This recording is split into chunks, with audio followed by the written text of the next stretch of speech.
We go now to the Texas Rangers. Finished up 68-94 last year, fourth place in the American League West.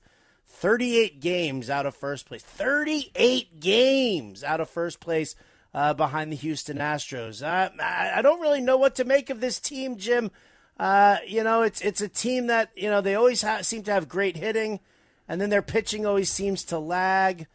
Let's talk about them here. Let's start off with, are they a better team this year than they were last year? How'd the offseason go for the Texas Rangers? They had a great offseason. They rebuilt their entire starting rotation. Now, the question is, can the starting rotation stay healthy?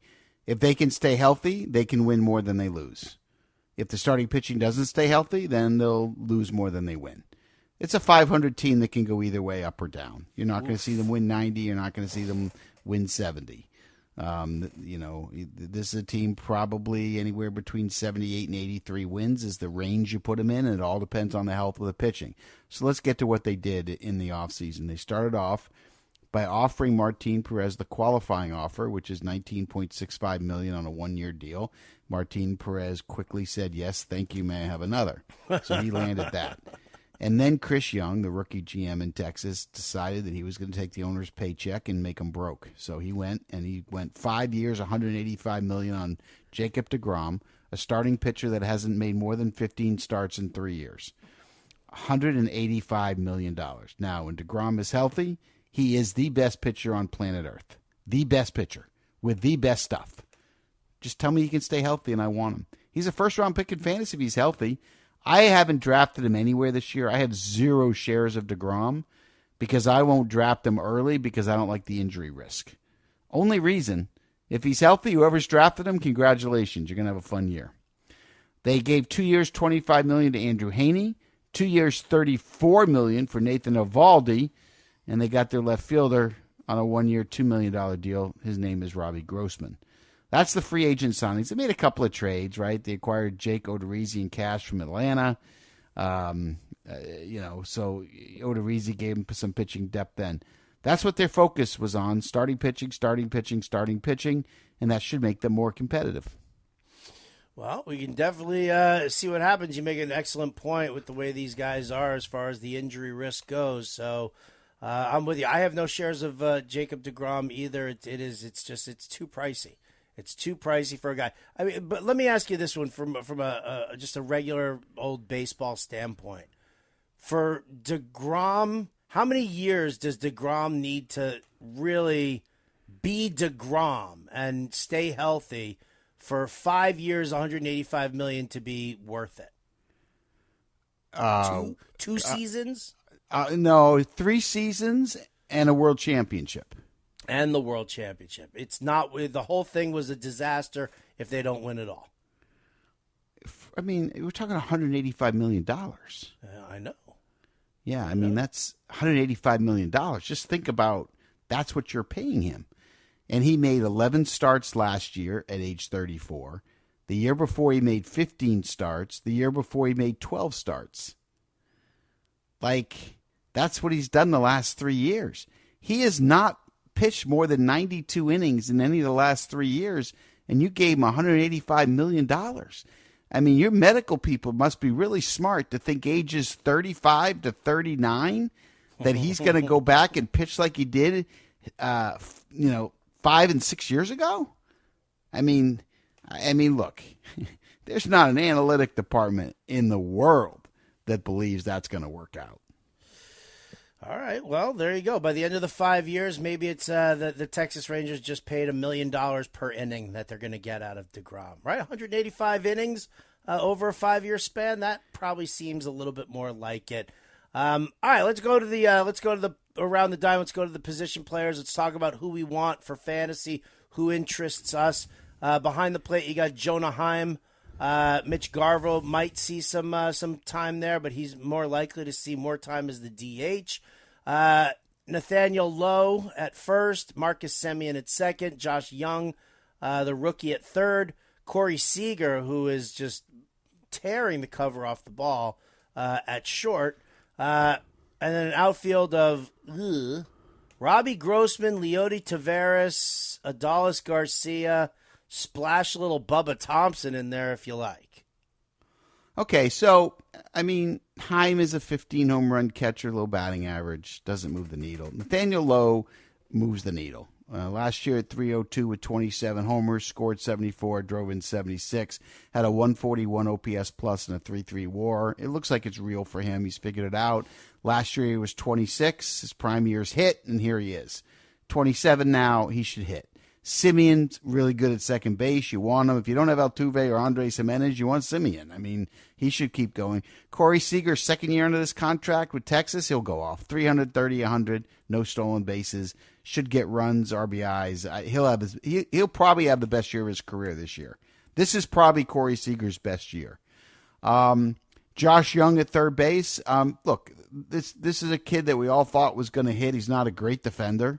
He's got a lot of work to do on that part of the ball. This is a highly touted, first round pick, 8th overall back in the 2019 draft. He's got power and he should hit. He hasn't hit he didn't hit in his first 102 plate appearances last year, but in time he should be a 300 hitter with 20 home runs. That's what Young is. Adolis Garcia, like Nathaniel Lowe, is a guy you want in fantasy. I'll argue he's a better fantasy player than he's a reality player. But 27 homers and 25 steals, who doesn't want that in fantasy? He only hit 250, I get it. On base league, he's going to drag you down. I think he was on at like a 300 clip or something last year. But who doesn't want 27 homers, 25 steals? So Adolis Garcia you want. Those other outfielders, I mean, what I'm being told is, I guess he's going to play right, Bubba's going to play center, and Grossman's going to be the everyday left fielder. Like, I don't have any interest in those guys. So I'll say Lowe, Simeon, Seager, and Garcia is what I want. I like Young. I don't want him. I like Heim. I don't want him. The other two guys, I don't want anything to do with them. So Robbie Grossman sure knows how to take a walk, though. Yeah, if you're in an on-base league, yeah, sure. He's another year older, and he's nothing more than a backup guy. I know Detroit tried to make him a starter. Atlanta tried to have him be part of his solution over there. Look, he's an extra player. You don't want him in fantasy, kids. No, you definitely don't. All right, let's move over to the pitcher's mound then. We've already talked Jacob deGrom and our feelings there. The rest of the way, Nathan Eovaldi, Andrew Heaney, John Gray, Martin Perez. Then they've got some backups there with Dane Dunning, Jake Odorizzi. I always think of it Odorizzi. I always think of like runny eggs when I think about Jake Odorizzi. Like when you go to like a continental breakfast at like a cheap hotel buffet and they give you those loose runny eggs. That's Jake Odorizzi for me. That's gross. I'm sorry. What do you runny think about eggs the are other gross. pitchers? I'm not gonna lie. I mean, what you just described, no, I have no interest in that. That's disgusting. Look, for the Texas Rangers starting pitchers, I understand those people that want DeGrom. If DeGrom fell to the 10th round, I would take DeGrom. The 10th? The 10th? I would take him if he fell to the 6th round. The 10th? Yeah. I like healthy guys.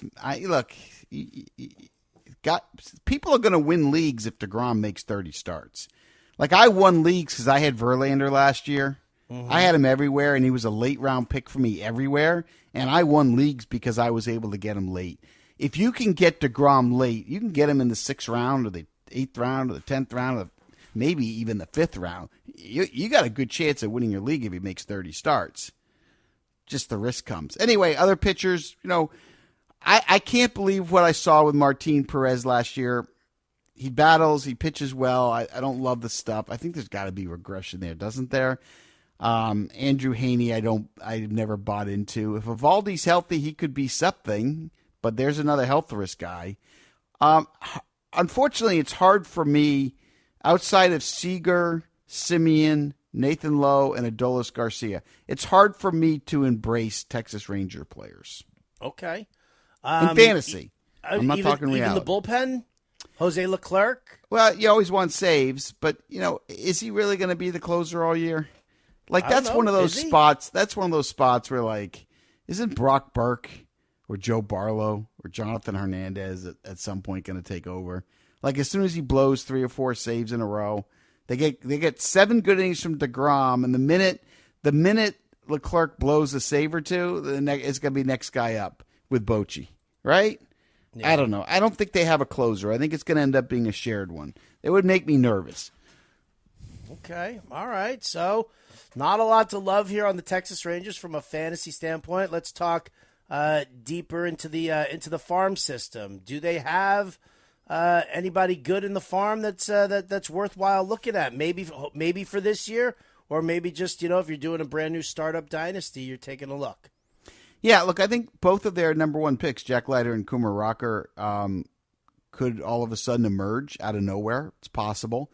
Everybody's down on Leiter because he had such a bad year. I think Leiter will bounce back. And when he does bounce back, it can all click quick and he can move quick. Same thing with Rocker. I mean, those two Vanderbilt guys are smart. They got high IQs. And if they figure it out, they could come out of nowhere. I mean, right now, the only rookie to spotlight's Josh Young. But in terms of the farm system, I think both Leiter and Rocker could get there. Owen White could get there.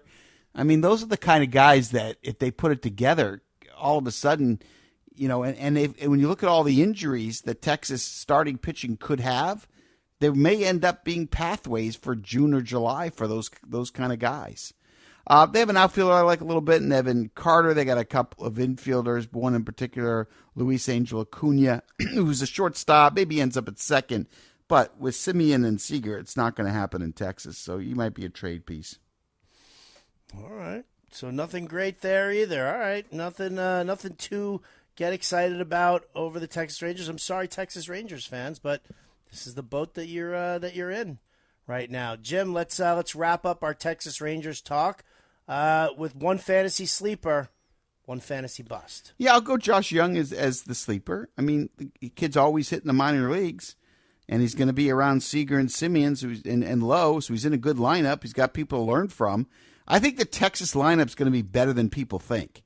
I think with Simeon, Seager, Lowe, and Garcia stacked, they're in a good spot. Now, Josh Young, if he hits right behind those four, there's a lot of RBIs there. There's a lot of runs scored for that five guys. They've got a stack that works in fantasy. They do. So it's a fascinating team because on certain nights they're going to look really good. If DeGrom is healthy and pitching, they're going to have some 5-1 wins. They're going to look really good, and that's why I said there's a big range of where this team could finish, anywhere between 78 and 83 wins for me. They really could be anywhere in there. But Josh Young is the sleeper, and I'm going to go with Evaldi as the bust. And I like Nathan Evaldi. Love his agents, the Levinsons, Sam and Seth. But Evaldi's it's hard for him. Like DeGrom, it's hard for him to stay healthy. I think a lot of people are going to take a chance on him, and I think it's going to be a bust.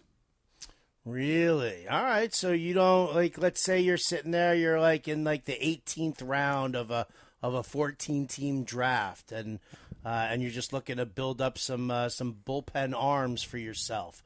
Evaldi worth anything? I think you got to talk to me in the 20s, not in the teens. All right. Because of the health risk. Yeah.